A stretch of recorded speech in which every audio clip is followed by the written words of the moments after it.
Once, there was a king. One day, two women came to the king. One of the women was holding a baby boy. "O king," said the woman without the child, "we come to you because we have a problem. That woman has taken my child, and I want him back." "O king, it is not true," said the woman with the child. "This is my child, my baby boy." "Explain," said the king. "Why do you think the baby is yours?" he said to the woman without the child. "Well," she said, "I live with this woman. We both gave birth on the same night, and nobody else was in the house." "Did you have no midwives?" the king said. "We had no money for midwives," the woman said. "And our husbands died. That is why we live together. So we gave birth, but her child died, and my child lived. But I went to sleep, and when I woke up, she had taken my child and was breastfeeding it. When I told her to give my baby back, she said that it was her child, and that I was lying." "She is lying," said the other woman. "My son lived, but she killed hers. She turned in her bed and smothered him. And look, my son is breastfeeding now. If he wasn't my son, would he breastfeed?" And it was true, the baby boy was breastfeeding. Said the king. He looked at both women and at the baby. But he did not know whose child it was. Both of them could be lying. He could not believe that one of them had smothered her child, but he could also not believe that the other person had stolen a baby. "I have an idea," said the king's advisor. The advisor was a strange man, but he was very clever and always had good ideas. "Yes. Because we do not know which woman is lying, and we do not know whose child it is, we should split the child in two. We will give one half to each woman. They both gave birth, so they should both have a child." The woman with the baby said, "What a great idea. Giving birth is so hard, so she should have half of the child as well." "You are a very clever man, Mr. Advisor." But the woman without the baby said, "No, you can't do that. Split my child in two. Oh, the idea is horrible. If you want to do that, then I will go. I would prefer that my baby lives, and she becomes his mother." "What do you think, O king?" said the advisor. "I can use magic to split the baby. It will not be hurt." "Well, it probably won't be hurt." "I think you must decide," said the king. "Very well," said the advisor. "It is clear who is the mother. A real mother would not want her baby to be hurt. Because you think it is okay for the child to be split in two, you cannot be the real mother." The woman holding the baby said, "But I am a great mother. Look, he is breastfeeding."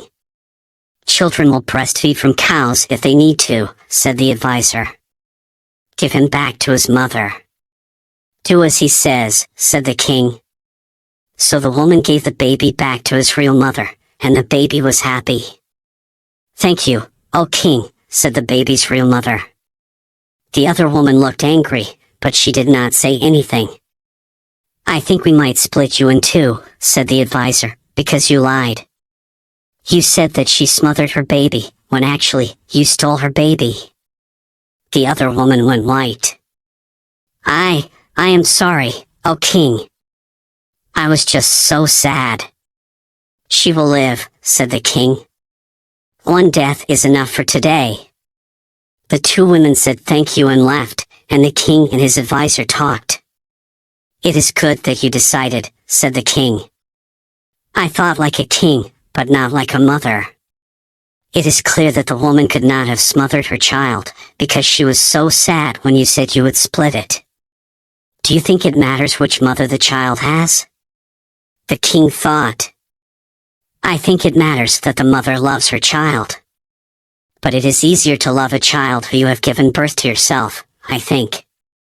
And the woman who stole the baby would have to lie to him all his life. Nobody can live happily with such a big lie. By the way, I think we should make sure that all women in the country have a midwife. A very good idea, O king, said the advisor.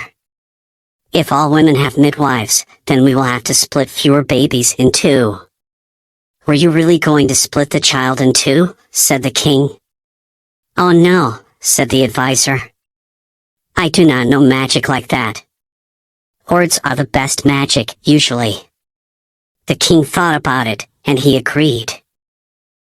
One day a young man was standing in the middle of the town proclaiming that he had the most beautiful heart in the whole valley. A large crowd gathered, and they all admired his heart, for it was perfect.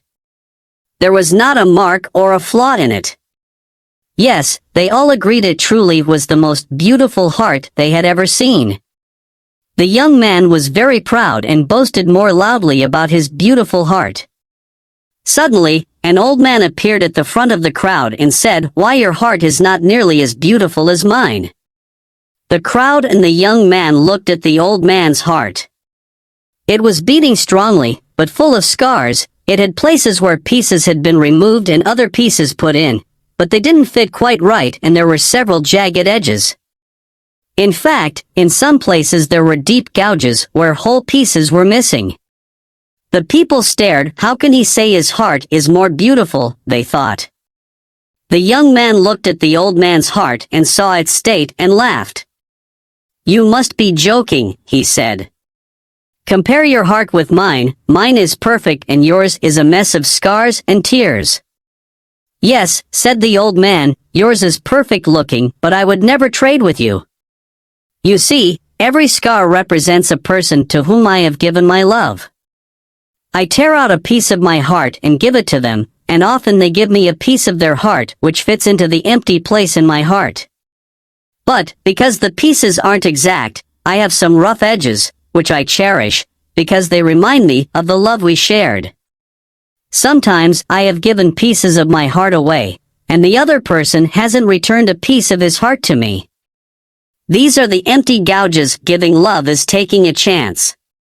Although these gouges are painful, they stay open, reminding me of the love I have for these people. I hope someday they may return and fill the space I have waiting.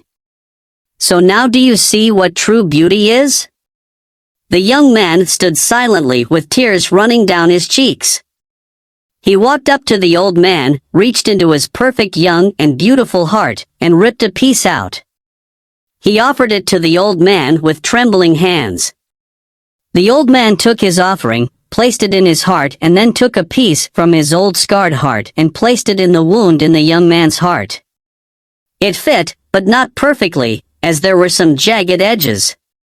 The young man looked at his heart, not perfect anymore, but more beautiful than ever, since love from the old man's heart flowed into his.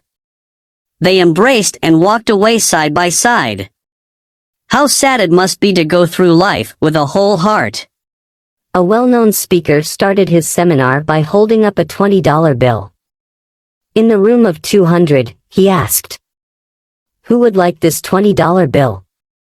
Hands started going up. He said, "I am going to give this $20 to one of you, but first, let me do this."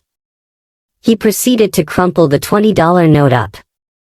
He then asked, "Who still wants it?" Still, the hands were up in the air. "Well," he replied, "what if I do this?" He dropped it on the ground and started to grind it into the floor with his shoe. He picked it up, now crumpled and dirty. "Now, who still wants it?" Still, the hands went into the air. My friends, you have all learned a very valuable lesson. No matter what I did to the money, you still wanted it because it did not decrease in value. It was still worth $20. Many times in our lives, we are dropped, crumpled, and ground into the dirt by the decisions we make and the circumstances that come our way. We feel as though we are worthless, but no matter what happens or what will happen, you will never lose your value. Dirty or clean, crumpled or finely creased, you are still priceless to those who love you.